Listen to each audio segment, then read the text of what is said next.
បាទគោរពជំរាបសួរអ្នកទាំងអស់គ្នាថ្ងៃនេះខ្ញុំក៏បានមកវត្តពោធិសាច់វត្តពោធិសាច់ស្ថិតនៅទីរួមស្រុកសាច់ខេត្តឃ្លាំងចាស់អាស័យដ្ឋានថ្មីគឺឃុំខ្សាច់ខេត្តកង្ធើគឺហៅថាព្រែកឫស្សីបាទនេះជា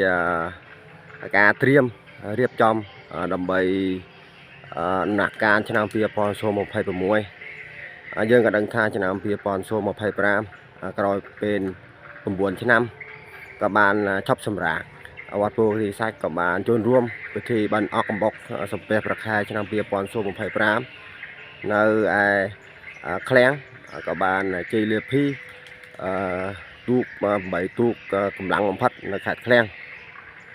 បាទដើម្បីត្រៀមឲ្យឆ្នាំ2026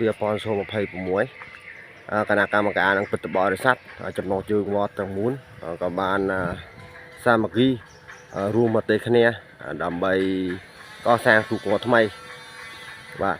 នេះជាឈើគគីស្មោះនិងគគីត្រាកគីស្មោះដើម្បីបោះទូកឃើញថាសាច់ឈើពេលហើយហានមានពណ៌ក្រហមឆ្អៅបាទនេះគគីស្មោះដល់មកនេះក៏បានចែវនៅឃុំអង្គមីសាងមីបាទអត់ដូចជាកន្លែងហានឈើ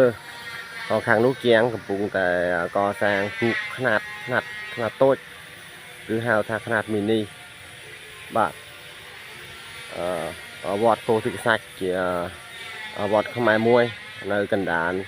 ទីរួមស្រុកសាច់មិនការមិនកន្លែងហ្នឹងគឺជាសាលារៀនបឋមសិក្សាកិច្ចសិដ្ឋាបានខ្ញុំក៏បានធ្លាប់រៀនកន្លែងហ្នឹង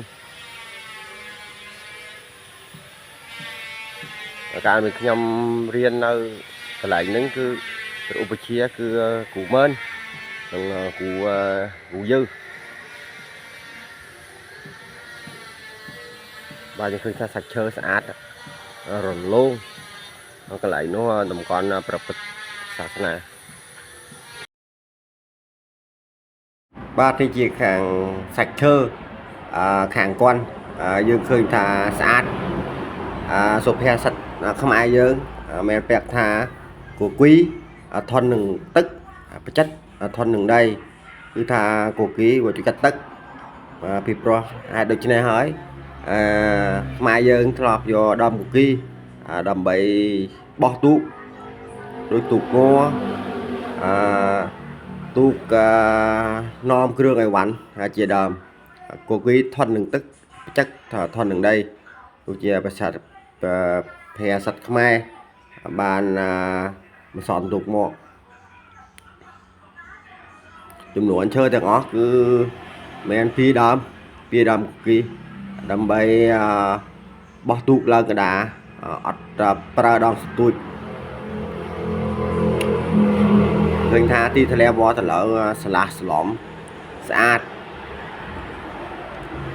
ខ្ញុំក៏បានសួរជាងថាពេលបោះហើយទូកក៏មីនេះនឹងបោះទូកខ្នាតវែងហ្នឹងខែមេខែប្រគុណហ្នឹង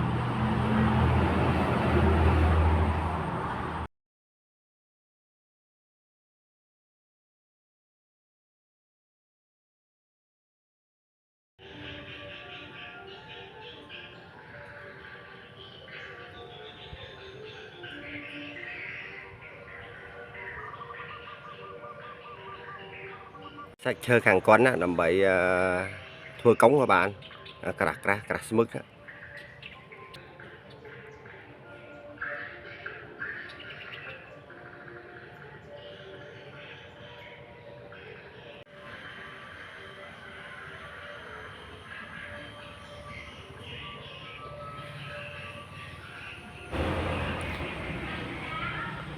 បាទតាមការស្ថិតិរបស់ខ្ញុំគឺ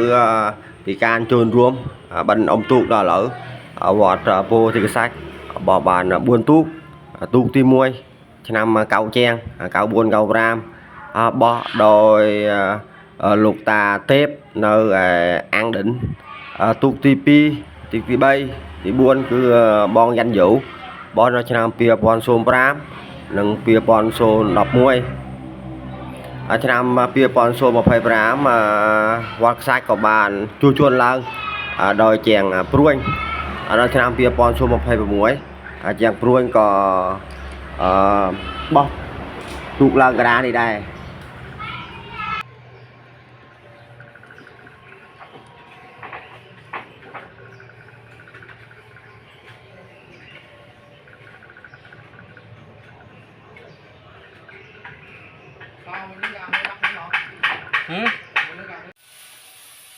បាទនេះជាទូកថ្មីទៅតែបោះរួចរាល់យើងឃើញថាយ៉ាងស្អាតទីជាទូកខ្នាតមីនីកងខាងស្ដាំដៃគឺជាកំពុងតែឡើងទូកថ្មីមួយទៀតបោះទូកមីនីមួយគូយើងឃើញថាជាងព្រួយកំពុងតែឈូសឈើដើម្បីឡើងក្តារបន្តបាទនេះជាទូកមីនីបានរួចរាល់បានលះពណ៌ហើយប៉ុន្តែមិនតាន់គូក្បាច់តាមសាកសួររបស់ខ្ញុំគឺថា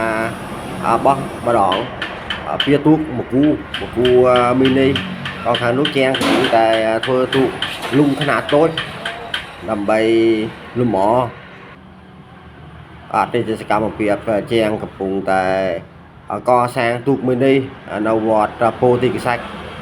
ប្រិមិត្តកំពុងតែទេសនាចេណូខ្មែរសុកឃ្លាំងប្រិមិត្តចូលចិត្តមុខថោខ្មែរនិងស្រឡាញ់មុខថោខ្មែរសូមចុច Subscribe ដើម្បីទទួលយកវីដេអូថ្មីនិងចុច Like ដើម្បីគាំទ្រឲ្យខ្ញុំបន្តការបោះទូក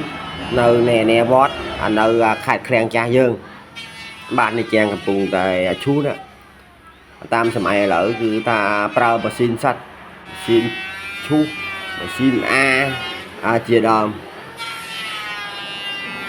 ជាងមានតាពីជាងឯកមួយនិងជាង